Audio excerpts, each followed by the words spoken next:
hoje a gente vai ter o Reading Group do Gabriel Ripper, que vai apresentar para a gente esse artigo que ele trouxe. Isso, esse artigo ele é o artigo que está servindo de base para o meu TCC, né? Então, ele fala, assim, basicamente sobre um assunto muito próximo do meu, né? Ele fala sobre etanol e utilizando o LSTM, que também é a arquitetura que eu vou utilizar no meu TCC.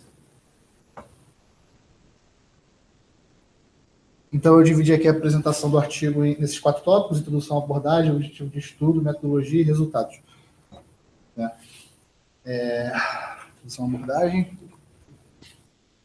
E, bem, como eu falei, o artigo ele fala basicamente sobre o etanol, né? Ele começa falando sobre a importância do etanol para o mercado brasileiro e para o mercado mundial, que eu tenho que trazer algumas notícias que comprovam, assim, de certa forma, a relevância do etanol. Então, o etanol ele é muito presente no mercado brasileiro desde 1973, né? Quando rolou a crise do petróleo internacional, o governo brasileiro lá criou o programa Proálcool, que tinha como objetivo principal, né, estimular o consumo de etanol no mercado brasileiro como substituto para gasolina, para derivados de petróleo. Então, tipo, nesse momento não tinha uma pegada ambiental, era apenas uma pegada de substituição energética, substituir a gasolina pelo etanol.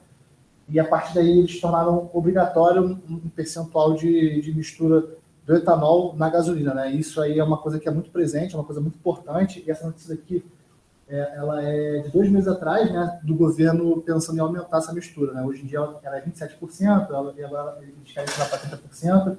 Aí aqui também eu coloquei uma imagem sobre justamente o programa Proálcool, de 73, como eu falei. E aqui eu trouxe essa imagem do Ministério de Energia dos Estados Unidos, né, que eles é usado muito como referência os dados deles. Foi o órgão mais relevante que eu achei, para mostrar que o Brasil é o segundo maior produtor de etanol do mundo, ficando só atrás dos Estados Unidos. Os Estados Unidos ali, eu acho que produz 54% mais ou menos de todo o etanol do mundo, o Brasil é 25%, 6%. Né? E a maior parte do etanol que o Brasil produz, ele é utilizado dentro do mercado brasileiro. A gente exporta muito pouco, mas ainda assim a gente exporta para muitos países, são mais ou menos 60 países. E o primeiro de todos é a Coreia do Sul.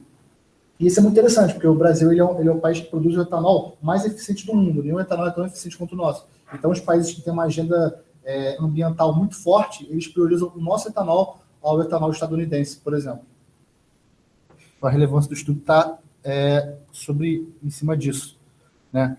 Então, dentro desse aspecto, qual é o objetivo do estudo, né? O objetivo do estudo aqui do artigo é tentar prever o preço de etanol partindo da usina, né? Então, aqui eu trouxe uma tabela do CPEA. O CPEA ele é uma entidade que fica da Exalc, que é um prédio da USP, que ele é usado como referência no Brasil inteiro, como uma base de preço para o etanol. Então, esse preço que a gente está aqui é o etanol do produtor, o quanto que o produtor ele vende para o revendedor, no caso do dono de posto de combustível, ou alguma distribuidora, como a Ipiranga, ou a Vibra, ou a Shell, né?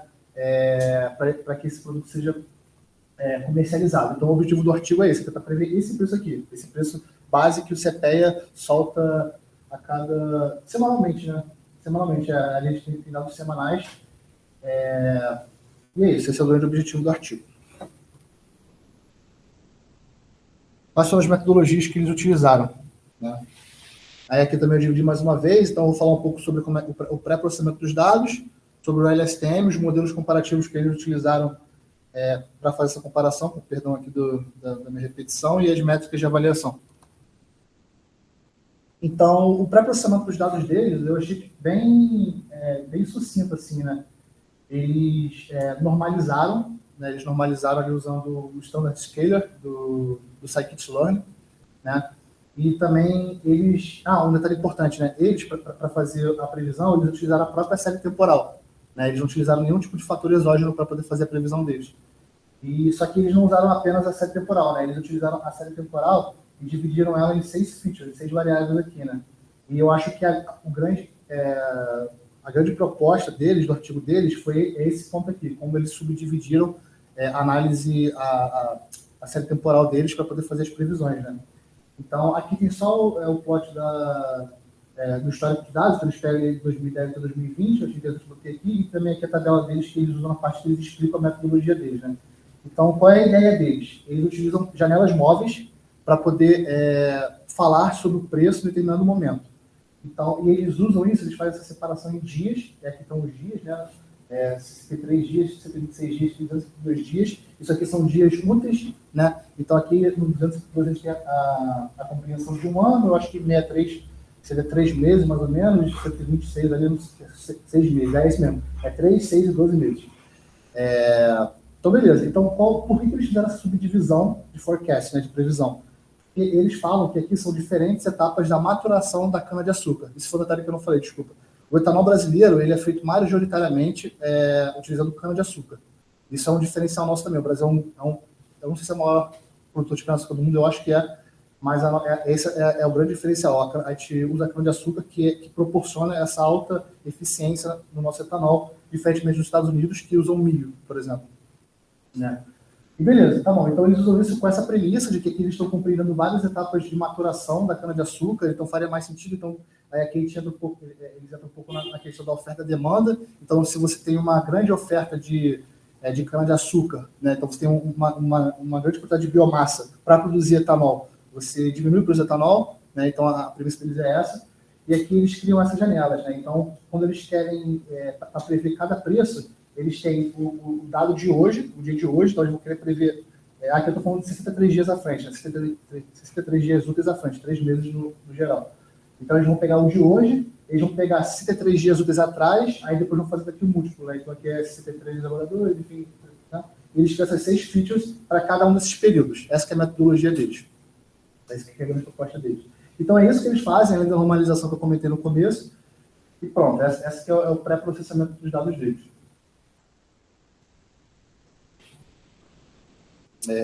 Aí aqui eles aplicam o modelo STM, aqui eu coloquei os parâmetros, né? Então aqui eles usam um LSTM padrão, então são 4 camadas, né? Sendo 3 de LSTM, uma densa, e tem a última também com um neurônio só, que usa para finalizar o modelo. Aí entre cada camada eles utilizam o dropout de 20% e a função de ativação que eles utilizam é uma sigmoidal, né? Então essa é a parametrização deles, do LSTM. Aí já para os modelos de comparativos, né, eles usam tudo que eles usam esses modelos aqui, eles usam a biblioteca scikit-learn do Python para poder fazer o LSTM, eles usam o TensorFlow e o Keras. Aí esses aqui são os 3 modelos que eles utilizam para comparar, né, o SVM, o SVR linear, o SVM com o kernel RBF e também o Random Forest. As métricas que eles usam são as padrões assim, que a gente costuma conversar, que a gente costuma falar. Então, tem o erro quadrático médio, o erro percentual, o erro médio percentual absoluto. Isso aqui é para poder fazer são as métricas para poder fazer a avaliação da previsão em si, né, da série temporal em si. E aqui eles utilizam as métricas que são mais vistas em modelos de classificação para tentar entender se o modelo está acertando ou não na subida ou na descida do preço. Então, eles fazem 2 avaliações, além do quão perto eles chegam do número de fato e também o quão bem eles estão acertando uma subida e uma descida, né? Isso daqui, esse tipo de... Eu achei interessante isso também, eu ainda não tinha visto isso sobre o etanol, mas eu já tinha visto esse tipo de avaliação quando você está falando de ações de uma forma geral, né? Porque é difícil você prever o preço de uma ação, mas é muito útil se você consegue prever se ela vai subir ou vai descer. Para um trader, isso é essencial. Então, aqui são 2 grupos de métricas de avaliação, né, vamos dizer assim. Então, só para ver se eu entendi. Então, ele meio que faz uma classificação para ver se ele vai subir ou se ele vai descer. Isso, exatamente. Mas, assim, eles apenas... eles não treinam dessa forma, eles não categorizam subidas e descidas, eles apenas fazem uma pós-avaliação, se eles acertaram ou não, subiu, desceu, enfim. Então, aqui a gente vai para os resultados, né? Aí aqui eu trouxe as curvas de aprendizado para os 3 horizontes de predição que eles fazem, né? Então, essa aqui é a curva de aprendizado para os 3 meses, né? Os 63 dias úteis. Ficou uma boa curva, né? Acho que aqui não tem muita discussão. As 3 curvas, na verdade, ficam muito boas, a gente vai ver aqui. A segunda, essa aqui já é para o horizonte de 6 meses e, por fim, no horizonte de 1 ano, né? Assim, para mim fica bem claro que a primeira curva, a de 63, ela é a melhor das 3, né? Deixa eu falar isso no artigo também, acho que fica bem visível aqui. vi que a professora deu uma risada ali. Tá bom demais? Eu já tô só aquele meme para a gravação. Mas eu vou esperar se acabar. Beleza, vamos lá então. Então aqui estão as métricas de fato, né? Então ali o LSTM ele tem a melhor performance em todas as métricas possíveis, em todos os horizontes possíveis, né? Ali 17% no MAP, o MSE fica 18%, 78%, enfim.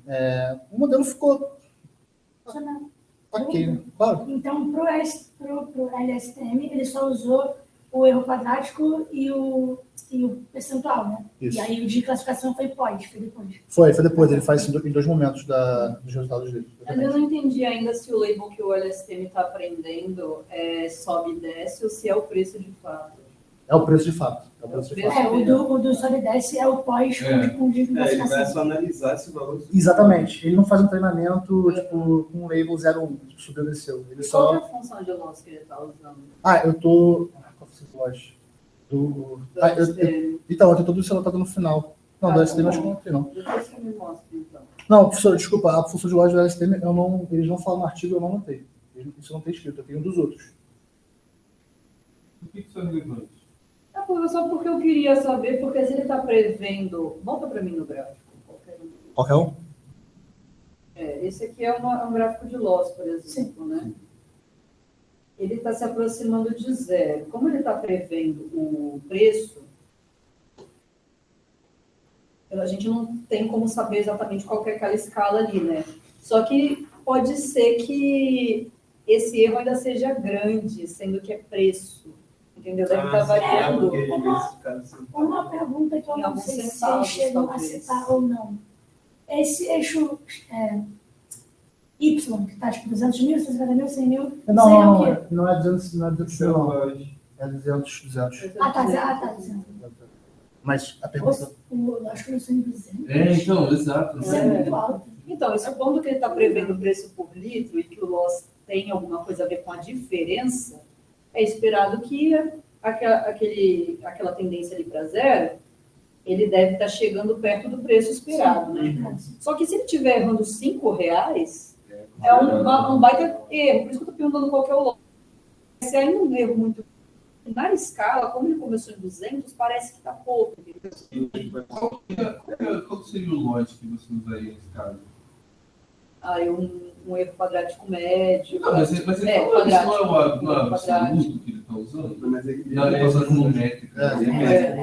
Eles não falam isso de fato no artigo. Os únicos 4 parâmetros que eles comentam são a quantidade de camadas, o dropout e são os 4 que eu botei, eu esqueci. Seria interessante pensar numa função de loss que penalize bastante o erro, entendeu? Uhum. Tem que penalizar muito, porque como ele está prevendo o preço, mas a gente pode tirar pelos erros que ele botou aqui, né? Os erros estão bem altos, né, na verdade. O que é o erro? Root. É o raiz do erro. Isso, Tá bem ruim. Muito ruim. Ainda mais se esse valor é o valor por litro, será? Eu acho que é o valor por litro, sim, isso não faz sentido nenhum, porque o valor... Não é o valor por litro, não. Pode ser o valor por metros cúbicos, talvez? Deve ser uma quantidade maior. Porque o erro base, o preço base por litro é tipo R$2. Pois seria ridículo. Isso aí provavelmente deve ser por metro quadrado, metro cúbico. Ele no artigo fala o tamanho do corpo dos dados? Se tinha muito? Não, ele fala só o horizonte temporal. Que beleza, ele pega 10 anos, ele soltou um preço por semana. Então 4 vezes 12 vezes 10. 640 Acabou, ficou ruim da gente enxergar essas métricas que ele usou, porque se ele tivesse colocado o erro médio absoluto, aí ficava mais fácil da gente ter essa comparação de se está perto ou não, né? Mas como ele botou percentual, isso dá uma certa distorcida. Uma coisa que eu acho que é relevante de comentar também é que eles são o único trabalho que tem sobre isso, assim, né? Eles não têm nenhuma referência antes, então, tipo, eles estão realmente desmatando aqui a floresta, né? Pode continuar, eu tenho bastante críticas para fazer o trabalho. Tá, beleza. Aí, essas métricas apresentadas, vamos ali para as métricas de classificação, né? Vamos dizer assim. Então, aqui eles dividem ali entre o downtrend e o uptrend, que é justamente para pegar isso que eu comentei sobre subidas ou descidas, né? Aí a gente já começa a ver que o LSTM ele perde para alguns dos outros modelos, para todos os outros modelos, na verdade. Então, os outros modelos mais tradicionais, vamos dizer assim, né, mais, que não usam a rede neural, eles se performam melhor, né? Então, aqui foi 73 dias, aqui 6 meses, mesma coisa, mesmo padrão, está abaixo. E aqui o de 1 ano, né? Assim, o próximo slide já é o final, assim, né? O meu obrigado ali. Então, só falando um pouquinho, eles consideram que o modelo se sai bem, né? Dado isso que a gente mostrou, se sai bem, né? E como, segundo as métricas deles e também na argumentação deles, o modelo de 3 meses ele é o melhor dos 3, né? E eles destacam também muito no final a complexidade, né? De você conseguir prever esse tipo de preço. Isso é algo que eu concordo muito, assim, apesar pelo meu trabalho assim, no dia a dia, eu acho que o preço do etanol é algo que depende muito assim, do humor, né, dos usineiros, né, de quanto que a galera quer vender de fato, como é que está o preço da gasolina, eu acho que é muito dependente disso. E eu acho que uma fraqueza aqui do trabalho, né, para poder que deixa ele menos robusto, que é algo que eu vou estar trazendo no TCC, são as variáveis exógenas, né? Então, tipo, eu acho que é muito complicado você tentar prever algo que é tão volátil assim, né, que é tão dependente da vontade de quem está vendendo, ou de fatores que são difíceis de mencionar, você utilizar uma série temporal pura, né? Então, eu acho que o meu entendimento sobre esse trabalho, que eu tiro dele é isso, assim, eu acho que não tem como reproduzir isso. Eu vou tentar fazer algo um pouco diferente, né? Até porque eu não vou tentar prever só o preço, eu vou tentar prever a demanda do canal, que eu considero mais relevante. Você tem que considerar essas variáveis exógenas. Me pergunta, você já tem em mente algumas dessas variáveis? Eu já tenho todas já. Eu vou utilizar o preço da gasolina, eu vou utilizar o preço do açúcar também, porque o açúcar ele é um competidor do etanol, né? Você pode usar como eu falei, cana-de-açúcar.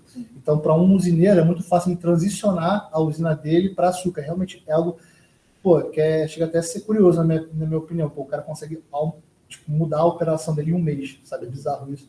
E o usineiro ele não pode perder muito tempo, porque a cana-de-açúcar é uma commodity muito perecível, né? Diferente do milho, que os Estados Unidos usam. O milho você consegue estocar num silo e usar daqui a um ano, se você quiser. A cana-de-açúcar não. Passou um mês, já era. Também falta uma variável que agora eu esqueci, mas eu deixei anotado lá no overview, eu posso dar uma olhada. Mas é isso, eu tenho essas 3 variáveis aí que eu levantei que eu vou utilizar no meu modelo. Aqui o último slide. Obrigado. E depois eu tenho mais 3 slides também, professora, com todos os parâmetros dos outros modelos que eles usaram, né? Porque eles mudam só 2 parâmetros, eu acho que eles mudam, na verdade, o Randall Forest, ele deixa o padrão da biblioteca, eu deixei anotado todos, e nos 2 SVM, eles mudam eles usam o parâmetro de regularização, que eles falam que eles modificaram, mas hoje, quando eu fui olhar lá na documentação, eu vi que é o padrão agora, então acho que na época não era o padrão, que eles usam o parâmetro de regularização 1. Eles também modificaram o epsilon da loss function, que eles botam 0.2. Aí eu botei aqui no final, se a gente quiser discutir, se você quiser dar uma olhadinha. Botei aqui do Random Forest, dá uma olhada, do SVR linear e do SVR que usa kernel RBF. É que eu deixei em negrito os parâmetros que eles alteraram, né? E os outros são todos padrões da biblioteca. É isso.